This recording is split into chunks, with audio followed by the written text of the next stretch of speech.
दोस्तों, दुनिया में लगभग 195 देश है, जिनमें से ऐसे कुछ देश है कि जिनका इतिहास हमारे सनातन धर्म और उसकी संस्कृति से मेल खाता था।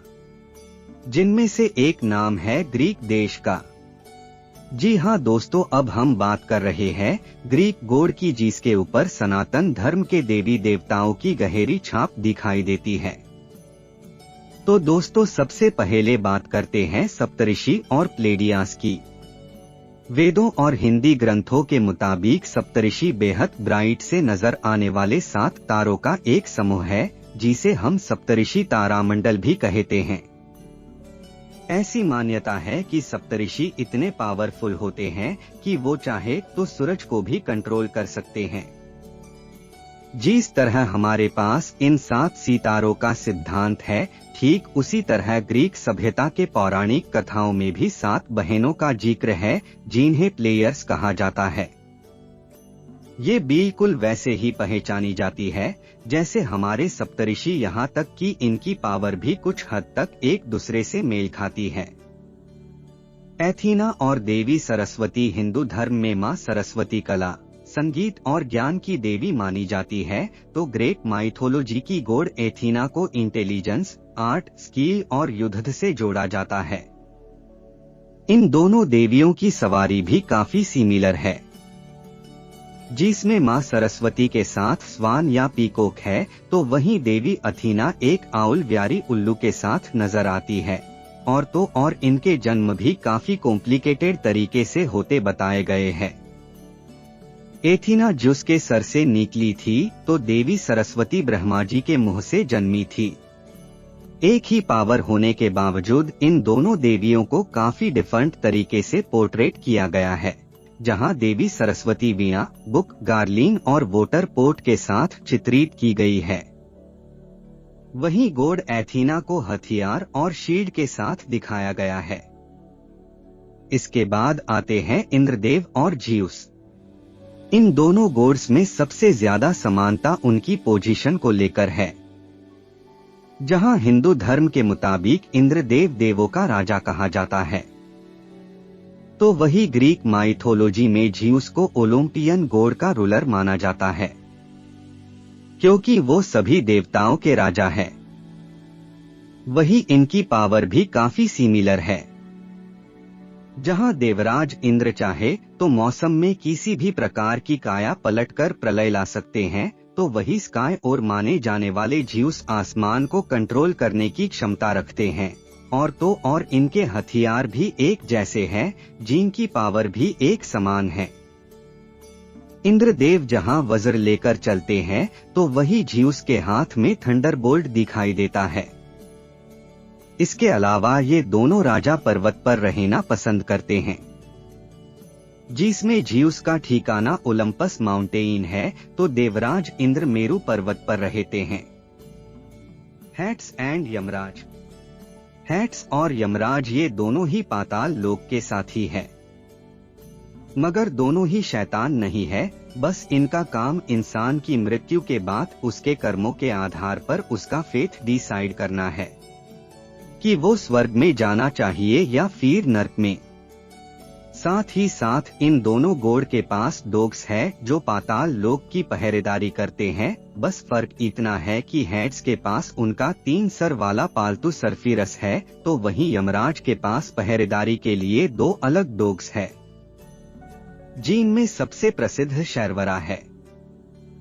लेकिन फिर भी दोस्तों, इन दोनों भगवान में सिमिलैरिटीज काफी ज्यादा है। कर्ण एंड आर्किलीस।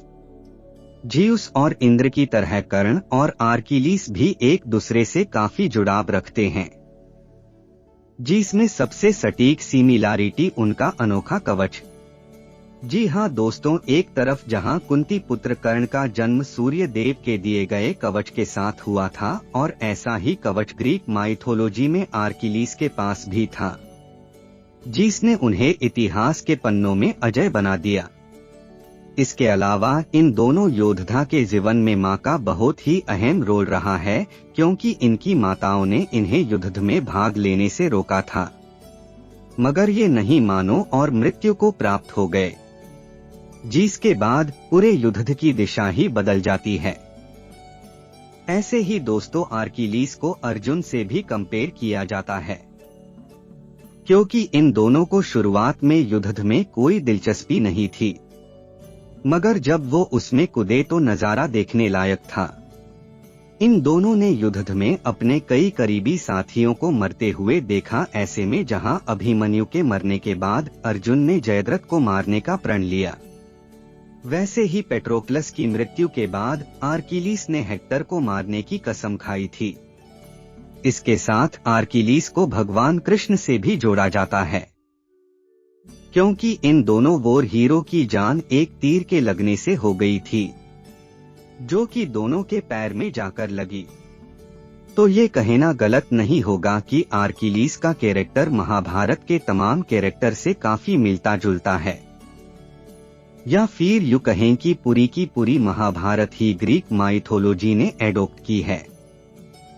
साथ ही इन दोनों की सभ्यताओं में एक वॉर हुई थी जिसे हम भारतीय महाभारत के नाम से जानते हैं, और वो ट्रोजन वॉर के हैरानी की बात तो ये है कि दोनों लड़ाइयाँ महिलाओं के लिए लड़ी गई थी, जिसमें महाभारत का कारण द्रौपदी मानी जाती है, तो वही ट्रोजन वॉर हेलन के चलते छिड़ा था। हाँ दोस्तों, यहाँ पहले कौन आया ये बताना मुश्किल है, लेकिन अगर गूगल बाबा से इसका जवाब मांगा जाए तो वो बताते हैं कि हिंदुइज्म ग्रीक और रोमन जैसे अनगिनत धर्मों से पहले अस्तित्व में था, जिसका मतलब साफ है कि ये सारी ग्रीक थियोरीज भी हमारी ही किताबों से छापी गई है। वहीं अगर बात चुगलखोरी की करे तो हिंदू धर्म में नारद मुनि और ग्रीक गॉड हर्मीस भी एक जैसे हैं। ये दोनों ही देवलोक में मैसेंजर का काम किया करते थे और दोनों ही अपने धर्म के सबसे पावरफुल गॉड की संतानें थी। ये एक नहीं, इनकी शक्तियां भी काफी हद तक मिलती जुलती थी, जिसके चलते एक लोक से दूसरे लोक में पलक झपकते ही पहुंच जाया करते थे। साथ ही स्वभाव के भी उतने ही चंचल थे, जो अपनी चतुरता से अच्छे खासे इंसान को भ्रमित कर देते थे। ये दोनों संगीत में भी उतनी ही दिलचस्पी रखते थे। माना जाता है कि हर्मीस ने लायन नाम के एक म्यूजिकल इंस्ट्रूमेंट का आविष्कार किया था। तो उधर दूसरी तरफ की कहानियों की माने तो नारद मुनि जी ने भी वीणा की खोज की थी। साथ ही वो एक बेहतरीन गायक भी थे।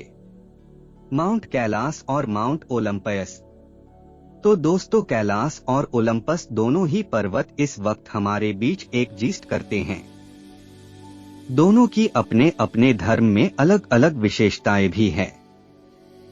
एक तरफ जहां संसार का कैलाश स्तंभ माने जाने वाले कैलाश पर्वत पर भगवान शिव का वास है। कुछ इसी तरह ग्रीक के माउंट ओलंपस को 12 ओलंपियन गॉड का घर माना जाता है। इतनी बड़ी समानता दोनों देशों के धर्म में है। दोस्तों कैसी लगी आपको दोनों देशों के धर्म की समानता? क्या यह इत्तेफाक है कि इसमें भी कोई गहरा रहस्य है? आप क्या मानते हैं, जरूर बताइए। ऐसी रोचक बातें जानने के लिए हमारे साथ जुड़े रहिए। हमारी चैनल को जल्द ही सब्सक्राइब कर लीजिए। वीडियो को लाइक भी जरूर कीजिए। वीडियो अंत तक देखने के लिए आपका धन्यवाद।